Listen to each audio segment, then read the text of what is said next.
rentre, on allume la lumière, on choisit le produit sur lequel on veut travailler et on y va. Il suffit d'appuyer sur 3 boutons pour prendre l'antenne. C'est un grand changement pour nous. Breaking news à 4 heures du matin, sans la présence d'un TCR, c'était impossible pour nos journalistes radio de prendre l'antenne. Maintenant, ils le peuvent. RTL Belgium, c'est un groupe de médias 100% belges qui vise le public francophone belge au travers de la radio, la télé et le digital. On s'est inspiré de ce qui se faisait dans des radios assez novatrices dans le nord de l'Europe principalement.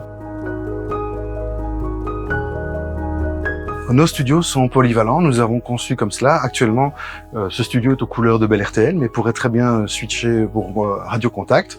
Nous avons la possibilité également de faire du direct, mais donc d'être en air sur toutes nos stations, de faire de l'enregistrement, de faire du podcast et de faire du streaming sur Twitch. Les journalistes peuvent vraiment gérer eux-mêmes leur journal. C'est eux qui préparent leurs sons, les ingèrent dans le système et qui les lancent en direct pendant leur journal ou leur flash info. Ça, c'est aussi tout à fait nouveau, cette autonomie-là maintenant. VSM avait vraiment tous les outils dont on avait besoin. Pour l'utilisateur, il y a un menu très simple où il choisit de se connecter. Il va choisir sa chaîne, donc soit Bel RTL, soit Radio Contact. Ensuite, il a 2 autres choix, soit faire une émission en live, soit faire une émission enregistrée, ainsi qu'un rôle, soit présentateur, soit journaliste. Nous avons opté pour le PowerCore comme système d'IO et système de mixage en background, notamment pour sa stabilité et le fait de pouvoir y connecter nos clients Vistool.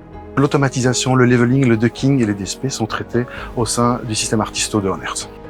Le choix de Vistool s'est imposé à nous par le fait que c'est un client lourd et qui était hyper réactif, notamment en embêtant des pages HTML que sont nos systèmes d'automation Fluxbox ou encore OmniPlayer.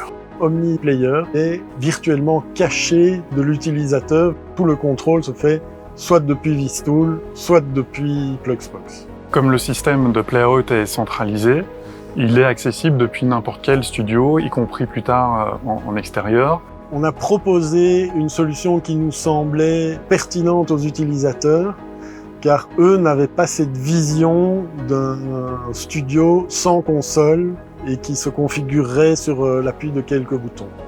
On a souhaité faire quelque chose qui était plus en lien avec 2023, c'est-à-dire utiliser une méthodologie qu'on appelle Scrum dans le cadre du projet, et donc de faire d'une part des itérations, d'autre part d'impliquer directement des utilisateurs clés et le management de la radio.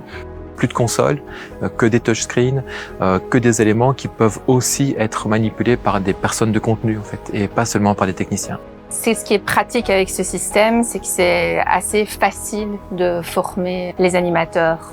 La radio est déformatable très facilement. Il y a les improvisations qui sont faites dans toutes les émissions. Et donc pour ça, on utilise un cartouchier sur lequel on a accès au volume, notamment via des faders virtuels si on le souhaite. Mais ils sont quand même gérés aussi de manière automatique. Donc le contenu peut être complètement improvisé et être mixé automatiquement ou mixé manuellement un petit peu comme on le souhaite.